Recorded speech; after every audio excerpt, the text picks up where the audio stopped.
Question number 6, question number 6 कह रहा है forward value of x, exercise 9.3 chapter 9, बोलिए 5 तक क्वेश्चन हम लोग पिछले वीडियो में किए थे। Next question 6, forward value of x the number -2 by 7 x and -7/2 are in GP, कह रहा है x की वो वैल्यू बता दीजिए जिसके चलते तीनों जो है जीपी में हो जाए। ठीक, तो आपको पता है मैंने बताया था कि यदि 2-3 नंबर अगर जीपी में होता है तो b² = क्या होता है, AC के बराबर होता है। तो इसको AC में सॉरी जीपी के बराबर होता है। b² = अगर AC हो तो वो मेरा तीनों नंबर क्या होगा, जीपी में होगा। तो इसको जीपी में करने के लिए कंडीशन क्या बन रहा है कि x का जो स्क्वायर है वो क्या होगा, दोनों के प्रोडक्ट के क्या होना चाहिए, इक्वल होना चाहिए, तभी हम बोलेंगे कि नंबर क्या है मेरा जीपी में होगा। भाई कोई 3 नंबर जीपी में होता तो एक कंडीशन शो करता है ना आपका, है ना। तो हम क्या करेंगे, सपोज करेंगे कि ये वाला फर्स्ट नंबर है, मान लीजिए ए के बराबर है, बी के बराबर है, सी के बराबर, हम ऐसे भी सपोज कर सकते हैं। ठीक, तो हम क्या रख सकते हैं यहाँ पर, एक्स बी के जगह रख देंगे एक्स, तो x² हो जाएगा। ए के जगह क्या लिख लेंगे हम 2/7 और सी की जगह रख देंगे -7/2। ये चीज़ समझ में आ रहा है। और ये हो जाएगा x² = ये कटेगा सब, कट के 1 के बराबर होता है, x= क्या हो जाएगा +-1, यानी x की वैल्यू अगर प्लस या -1 कुछ भी रहे तो गिवन जो है सीरीज मेरा क्या होगा, जीपी में होगा। ये चीज़ समझ में आ रहा है। क्या लेके चलना है इसमें, हाँ दोनों ले लीजिए, -1 लेके चलेंगे तो भी आपका जीपी में होगा और +1 लेके चलेंगे तो भी आपका क्या होगा, जीपी में होगा। ठीक, दोनों पे कंडीशन सेटिस्फाइड करेगा। क्वेश्चन नंबर 7, क्वेश्चन नंबर 7 में आपको सीरीज दे रखा है। 7 नंबर क्वेश्चन है 0.15, 0.015 एंड 0.0015 कह रहा 20 टर्म तक है, 20 टर्म्स तक है। ठीक, तो आप इसमें कह रहा है find the sum of indicated number, sum to indicated numbers of term in each of geometric progression in exercise 7 to 10। 7 से लेके 10 तक के जितने क्वेश्चन है उसके क्वेश्चन के लास्ट में कुछ इंडिकेटिंग टर्म्स दिया है, 20 टर्म एन टर्म 9 में ऐसे करके दिया ना आपका। तो जितने दिए हैं उतने टर्म का हमें सम फाइंड करना है। इसके यहाँ दिया है 20 टर्म्स, तो इसमें अगर इसको इस तरह 20 बार हम लिखें तो फिर जोड़ के बताइए कितना होगा, है ना सर। बात समझ में आ रहा है। तो सबसे पहले तो इसमें फर्स्ट नंबर क्या है हमारा 0.15। कॉमन रेशियो अगर हम निकालें इसका तो क्या बनेगा, नेक्स्ट में से प्रेसिडिंग वाले नंबर से डिवाइड करते हैं तो 0.015 अब बाई में हो जाएगा 0.15 और ये शायद आपका बचेगा 1.5 बाई में 15 और इसको लिख सकते हैं 15 बाई में 150, ये सब मिलकर हो जाएगा 1 बाई में 10। ऐसा होगा कॉमन रेशियो। क्यों नहीं समझ में आ रहा बात। और ये और आर की वैल्यू क्या हो जाएगा 0.1, ये मेरा कॉमन रेशियो हो जाएगा। ठीक, चूँकि हमें sum of the N term of GP क्या होता है, S N equal to A 1 - r⁻n by में 1 - r, ऐसा होता है। हमें 20 टर्म्स निकालना है तो S20 equal to first term आपका है 0.15, 1 माइनस कॉमन रेशियो आपको आया है 0.1 power n equal to 20 by 1 minus 0.1, S20 equal to 0.15, 1 minus 0.1 power 20 divided by, इसको रिड्यूस करेंगे तो क्या आएगा, कुछ क्या आएगा बोलिए, नहीं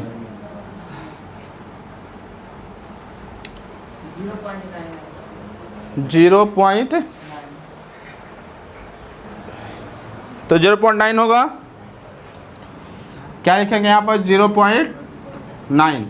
इसको लिख सकते हैं S20 = 15/90 हो जाएगा, हैं 15/19। ये हो जाएगा आपका 1 प्लस माइनस 0.1 पावर 20, और इसको रिड्यूस करेंगे तो 1/6 और 1 माइनस 0.1 पावर 20। ये हो जाएगा sum of the 20 term of the given GP. बात समझ में आया? Question number 8, √7 √21 3/7 and dot dot dot n terms था। n टर्म्स तब इसका यानी sum of the n terms आपको इसमें फाइंड करना है। बात समझ में आ रहा है? तो देखते हैं क्या होगा। फर्स्ट टर्म जिसका आसानी से हम फाइंड कर लेंगे, कोई दिक्कत नहीं होगा। a = √7। कॉमन रेशियो की बात करते हैं तो ये जाएगा √21 बाई में √7। इसको लिख सकते हैं √7 × √3 और √7 होगा, ये कट जाएगा, आपको हो जाएगा √3 क्या होगा कॉमन रेशियो, निकल जाएगा कॉमन रेशियो इसका। तो बस हमें करना ही क्या है, SN = sum of the n term of GP = क्या होता है a r⁻n-1 बाई में r-1। a = √7, r पावर आपका क्या है √3/n-1, और ये आपको हो जाएगा √3 - 1। ऐसे होगा। इसका रेशनलाइज कर देते हैं √3 + 1 बाई √3 + 1। ऐसे होगा। तो √7 √3 - 1 और 3/n/2 लिखेंगे -1 डिवाइडेड बाई ये 3 - 1। कुछ बात समझ में आ रहा है? नहीं समझ में आ रहा है? हाँ, ऊपर नीचे मैंने +3 + √3 से मल्टीप्लाई कर दिया, फिर इस वाले हाँ ये n/2 √3 का पावर क्या है n है, 3 का पावर 1/2 है, होल पावर n है, मल्टीप्लाई करेंगे तो 3 के पावर n/2 होगा वगैरह ऐसा। ये a + b और a - b के फार्मूला ब्रेक करिए तो 3 - 1 होगा। हाँ, ये प्लस होगा, माइनस नहीं होगा, ठीक। तो क्या हो जाएगा √7 ये √3 + 1 डिवाइडेड बाई 2, और ये हो जाएगा पावर में आपका 3 के पावर n/2 -1। ये होगा। कोई कन्फ्यूजन अभी? क्वेश्चन नंबर 9 नहीं है आपका है, फर्स्ट टर्म आपका 1 है, ठीक। इसके बाद आपका -1 a² सॉरी 1 - a² - a की वजह से n टर्म का सम हमें फाइंड करना है यहाँ से, ठीक। इसमें आपका फर्स्ट टर्म जो है आपका a दिया है, कॉमन डिफरेंस अगर फाइंड करते हैं क्या होगा -a/1, तो क्या होगा -a के बराबर आएगा कॉमन डिफरेंस, ठीक। तो SN निकालेंगे तो SN = होता है a 1 - r⁻n divided by 1 - r। ऐसे होगा। फर्स्ट टर्म आपका 1 है, 1 - r कॉमन रेशियो आपका -a/n डिवाइडेड बाई 1 - r की जगह ये माइनस से रखेंगे तो +a हो जाएगा, और SN = इसको लिखेंगे 1 - -a/n बाई में 1 + a। ओके, समझ में आई बात? कोई दिक्कत? Question number 10। क्वेश्चन नंबर 10 में भी आपका सेम ये क्वेश्चन दे रखा है, x cube, x power 5, x power 7 और एस एन की वैल्यू निकालना है, sum of the n terms, n दिया इंडिकेटेड n है, तो हो जाएगा a इक्वल टू x के पावर 3 एंड रेशियो निकालेंगे x के पावर 5 बाई x के पावर 3, तो क्या होगा x के पावर 2 होगा। अब एस एन निकालेंगे तो क्या होगा आपका a, क्या लिख दे 1 माइनस आर के पावर n बाई में 1 माइनस r, तो S N equal to first term a power 3 1 minus R की जगह रखेंगे x स्क्वायर का पावर n है तो 2n हो जाएगा होगा, और 1 माइनस एक्स स्क्वायर। ये चीज़ समझ में आ रहा है? बस समझ में आ रहा है तो करना क्या है आप इसमें इवेलुएट करने के लिए कह रहा है k की वैल्यू 1 से लेकर 11 तक है, तो कुछ k की वैल्यू हम रखते हैं, इसको एक्सपेंड करते हैं, रख के एक्सपेंड कर लेते हैं। क्या बनता है मेरा, पहले अगर k इक्वल टू 1 रखते हैं तो ये आपका बन जाएगा 2 प्लस 3 पावर 1 होगा, प्लस k की वैल्यू 2 रखेंगे तो 2 प्लस 3 पावर 2, प्लस k की वैल्यू अगर 3 रखेंगे तो क्या होगा 2 प्लस 3 पावर 3। ऐसे k की वैल्यू कितने बार रखेंगे 11 टाइम्स, 11 टाइम k की वैल्यू हम यहाँ पर रखेंगे, ठीक, क्योंकि ऊपर 11 दिया है, 1 बार 2 बार 3 बार 4 बार से 11 बार रखेंगे, ठीक। ये क्या बनेगा 5 प्लस 11 होगा प्लस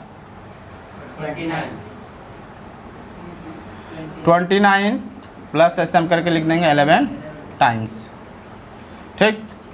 अब यहाँ से लिख देंगे a equal to 5 and r equal to 11 by 5 होगा।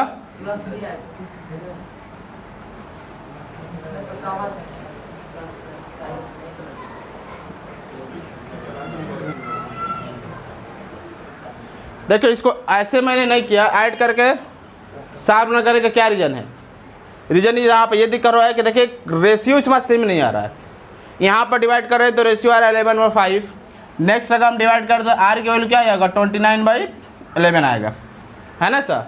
मतलब रेशियो अब जो है इसमें सेम नहीं हो रहा है, जबकि जीपी में क्या होना चाहिए, रेशियो आपका क्या होना चाहिए कांस्टेंट होना चाहिए। तो अब इसको हम इस तरह करेंगे तो फिर हमारा रिजल्ट नहीं आएगा, गाड़ी क्या होगा फंसेगा ही फंसेगा, ठीक ना। तो अब इसको इस तरह ना करेंगे, हम क्या करेंगे इसमें, हम क्या करेंगे, 2 को कितनी बार लिखा गया है, ये एस एन के बराबर होगा ना भाई, एस एन क्या कहेंगे, चूंकि हमने 11 टर्म्स लिया है तो ये एस 11 के बराबर होगा, क्योंकि 11 टर्म को मैंने ऐड किया है। तो एस 11 की बात हम करेंगे तो 2 को 11 बार लिखेंगे ऐसे, तो 2 इंटू 11 हो जाएगा, ठीक। और ये आपका हो जाएगा 3 प्लस 3 स्क्वायर प्लस 3 के power 3 plus dot dot dot 11 time ये भी होगा ना 11 टाइम्स। अब ये हो जाएगा 22 प्लस, अब ये देखिए इन सबका रेशियो आपस में बराबर, इसमें डिवाइड करेंगे तो 3 आएगा, इसमें डिवाइड करेंगे तो भी 3 आएगा ना रेशियो, यहाँ पर रेशियो सबका सेम हो गया, कॉमन रेशियो। तो ये हमारा जीपी में है, बट वो वाला टर्म्स जीपी में हमारा नहीं बन रहा था, है ना सर। तो अब इसको हम सम करेंगे, ठीक। तो पहले हम क्या करते हैं, इसको अलग से सम कर लेते हैं, बाद में जो सम आएगा उसके साथ इस 22 को हम ऐड कर देंगे। पहले वाला सम कर लेते हैं, फिर जो आएगा उसके साथ 22 को हम ऐड कर लेंगे, टोटल का सम निकल जाएगा, है ना आपका। तो ये आपका बन जाएगा 3 प्लस 3 स्क्वायर प्लस 3 पावर 3, ऐसे ये 11 टाइम्स तक है। इसका अगर हम निकालते हैं S11 तो क्या होगा A, अच्छा पहले A की वैल्यू तो आपने देखा 3 है, और R की वैल्यू भी आप क्या है 3 स्क्वायर बाई में 3, यानी R की वैल्यू भी 3 है। तो S11 की बात करेंगे तो A की जगह 3 रखेंगे, 1 माइनस R की जगह क्या रखेंगे 3, और 3 का पावर n होता है, जो कि n की जगह यहाँ 11 है, तो 3 के पावर क्या हो जाएगा 11, अब बाई में 1 माइनस, ओके। यहाँ पर क्योंकि ज़्यादा आ रहा है ना आपका, ये R की वैल्यू 3 से ज़्यादा, तो आप ये ले लिख दीजिए, R के पावर n माइनस 1 वाला ले लेंगे, बात समझ में आ रहा है। तो R की जगह अगर हम 3 यूज़ करेंगे, यहाँ पर R की जगह हम यहाँ पर 3 यूज़ कर, 3 के पावर आपका 11 हो जाएगा, होगा ना इसे। और यहाँ नीचे भी हो जाएगा 3 माइनस 1, इसको लिखेंगे 3 पावर 11 माइनस 1 बाई आपका ये 2 होगा, ठीक। अब यदि हम इसको एक्सपेंड करें 3 की पावर 11 को तो कितना होगा, करेंगे, फिर मल्टीप्लाई करेंगे, फिर 2 से डिवाइड करेंगे, है ना साहब। इसको 11 को इस 3 को 11 में लिख के मल्टीप्लाई करेंगे, फिर 1 सब्ट्रैक्ट करेंगे, फिर 3 का मल्टीप्लाई करेंगे, फिर डिवाइड करेंगे। ये सब करने की जरूरत नहीं है यहाँ पर, है ना। बस हम क्या कहें, यहाँ से लेकर यहाँ तक का सम कितना आया, ये आया है 3 पावर 11 माइनस 1 बाई में 2। ये यहाँ से लेकर यहाँ तक का सम है। अब प्लस इसमें भी 22 ऐड करना है तो हो जाएगा प्लस 22, ये हो जाएगा पूरा सम इसका। आ रहा समझ में। इस तरह हम लिख देंगे इसको।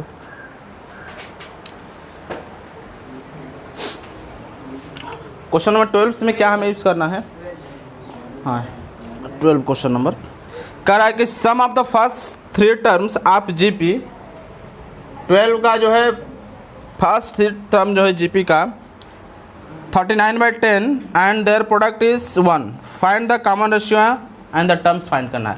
तो आपको याद होगा जब एपी में आप पढ़ते थे तो अगर 3 टर्म्स लेना रहता तो आप क्या करते थे, ए लेते थे, ए प्लस डी लेते थे और ए माइनस डी लेते थे। इस प्रकार लेते थे कि डी इसमें से कैंसिल हो जाए, मतलब कैंसिल आउट हो जाए। जब भी हम एपी में टर्म्स लेते थे तो क्या करते थे, टर्म्स किस प्रकार लेते थे कि जो कॉमन डिफरेंस है मतलब डी की वैल्यू क्या हो जाए, कैंसिल आउट हो, ऐड करने पर क्या हो जाए, कैंसिल आउट हो जाए। बस में आ रहा है ना।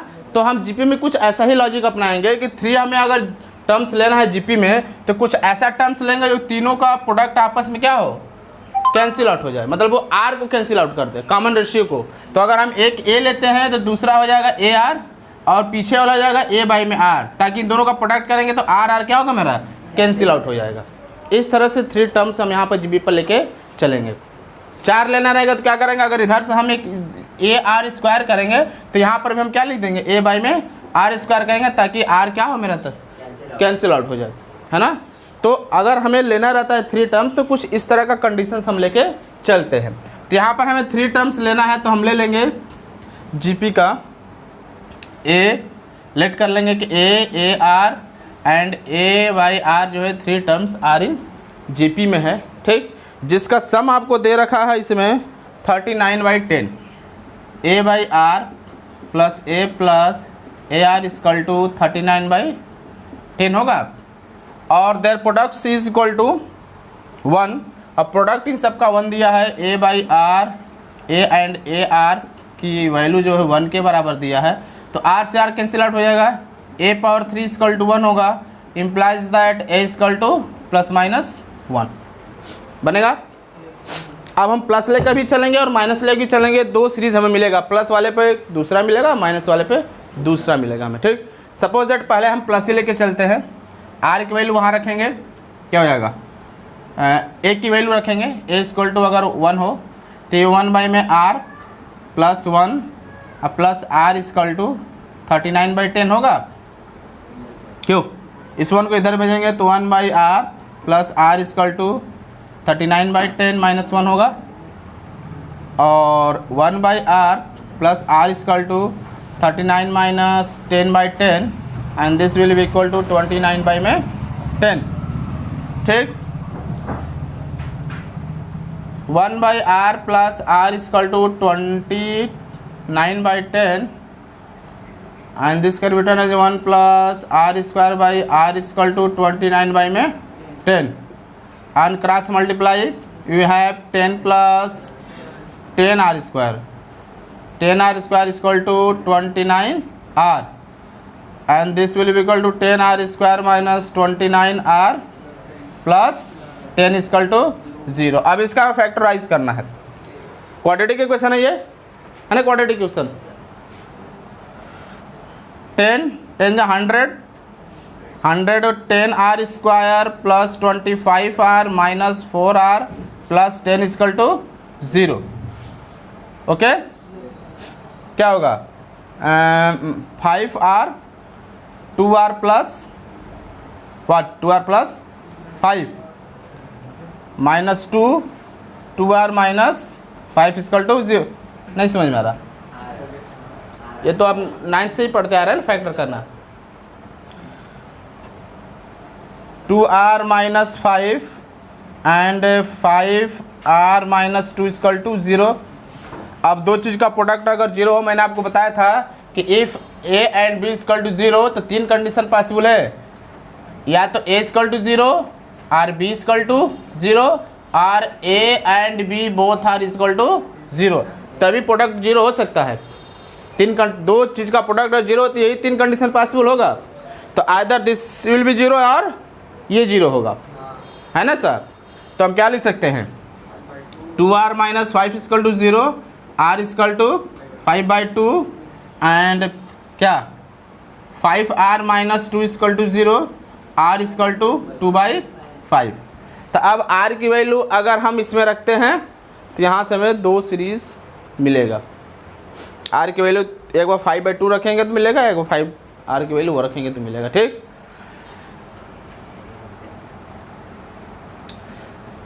अच्छा, एक चीज़ यहाँ आप लोगों ने ध्यान नहीं दिया लग रहा है, हमने इसका a क्यूब निकाला है ना, और a क्यूब निकाले हैं। तो अब यहाँ पे ये प्लस माइनस हम कब लिखते हैं, जब हम स्क्वायर रूट निकालते हैं तब, ठीक ना। इसलिए ये प्लस माइनस यहाँ यूज़ करना सही नहीं है। हम क्या यूज़ करेंगे यहाँ पर 1, ठीक, बस 1। तो अब यहाँ पर r की 2 वैल्यू आएगी, तो सीरीज मेरा क्या बन के तैयार होगा, सीरीज तो मेरा बनेगा यहाँ पर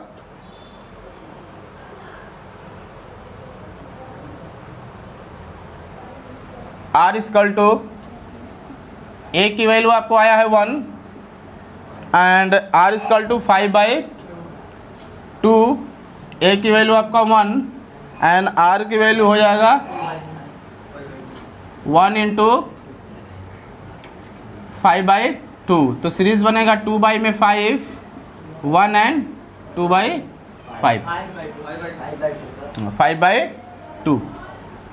ये आपका बना फर्स्ट सीरीज।